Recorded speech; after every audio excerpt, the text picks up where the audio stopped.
Ini adalah 6 tips diet yang ampuh kalau kita makan di luar. Hai, aku Lydian. Welcome back to this channel.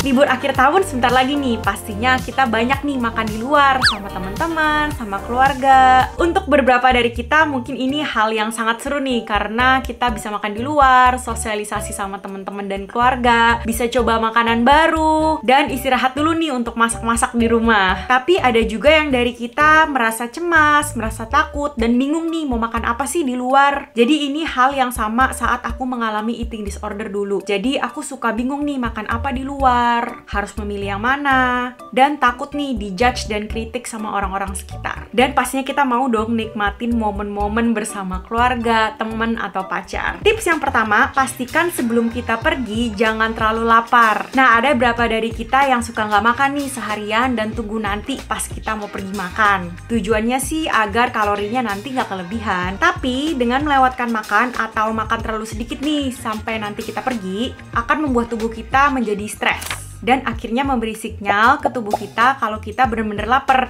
Nah, ini akan meningkatkan nafsu makan dan rasa ngidam ke makanan tertentu. Jadi sebaiknya kita makan seperti biasa aja. Kalau misalnya kita masih lapar, 1-2 jam sebelum kita pergi makan, boleh kita isi perut dulu untuk mencegah nanti kita kelaparan. Tips yang kedua adalah untuk memikirkan apa yang kita benar-benar mau nih sebelum kita memesan. Luangkan waktu sejenak untuk memikirkan tentang apa yang benar-benar kita mau, bukan apa yang kita boleh dan tidak boleh makan. Ini akan membuat kita fokus dengan makanan apa yang kita suka dan makanan yang kita akan nikmati. Tubuh kita bisa tahu loh apa yang kita butuhkan di saat itu dari nutrisi dan keinginannya. Dan ini bisa terjadi kalau kita bener-bener berhenti dan dengerin apa kata tubuh kita. Yang ketiga adalah nikmatin makanannya. Jadi nikmatin makanannya dari aromanya, dari teksturnya, dari rasanya, dan apapun yang menyenangkan dari makanan itu. Kadang-kadang kalau misalnya kita lagi makan di luar, kan kita bisa ngobrol nih sama teman-teman, sama keluarga.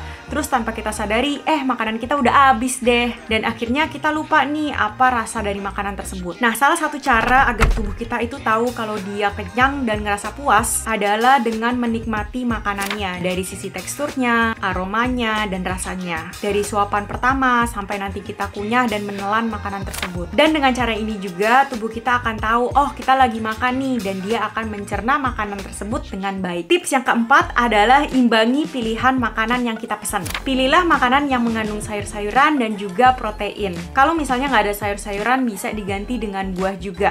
Selain banyak nutrisinya, sayur-sayuran dan buah-buahan itu tinggi akan kadar air. Jadi akan membuat kita ngerasa puas dan kenyang. Tapi bukan berarti kita memilih hanya pesen salad atau sayur-sayuran ya dibanding dengan menu daging. Karena protein seperti daging-dagingan, telur, tempe, dan tahu itu akan lama dicernanya dalam tubuh, jadi akan membuat kita puas dan kenyang lebih lama. Tips yang kelima adalah pesanlah dessert kalau kita benar-benar mau, karena ini akan menghilangkan rasa kehilangan dari tubuh kita. Kalau misalnya kita mengizinkan diri kita untuk makan dessert tersebut, kita akan ngerasa lebih puas dan merasa lebih kenyang. Jangan lupa juga cek ke diri kita, kalau misalnya kita bentar lagi mau kenyang nih, boleh nih nanti kita pesen dessertnya, kita bagi-bagi sama teman atau sama keluarga. Kalau misalnya kita sudah terlalu kenyang nih untuk memesan dessert di saat itu, tetap izinin diri kita untuk selalu mendapat pilihan dessert agar kita bisa menikmatinya dan nggak merasa kehilangan. Tips yang terakhir adalah sesuaikan dengan kondisi kesehatan kita. Kalau misalnya kita sudah didiagnosa secara klinis, kita mempunyai masalah kesehatan seperti diabetes, hipertensi, atau tinggi akan kolesterol, pasti kita kan ada larangan-larangan makanan nih, seperti makanan yang digoreng, makanan yang tinggi akan garam, dan sebagainya. Nah, ini disesuaikan lagi dengan kondisi kita saat kita makan di luar. Kalau misalnya kita harus hindari atau harus membatasi makanan yang digoreng, pilihlah makanan utama kita yang tidak digoreng. Jadi opsinya bisa ditumis atau yang dipanggang. Tapi kita masih bisa cobain cemil-cemil makanan yang digoreng yang disediakan untuk bersama-sama. Jadi selamat mencoba tips-tips ini saat kita lagi pergi makan nih sama teman-teman atau sama keluarga. Share video ini ke teman-teman, keluarga, atau siapapun yang kenal agar kita bisa sama-sama praktekin. Sampai ketemu di video selanjutnya. Thanks for watching. Bye-bye!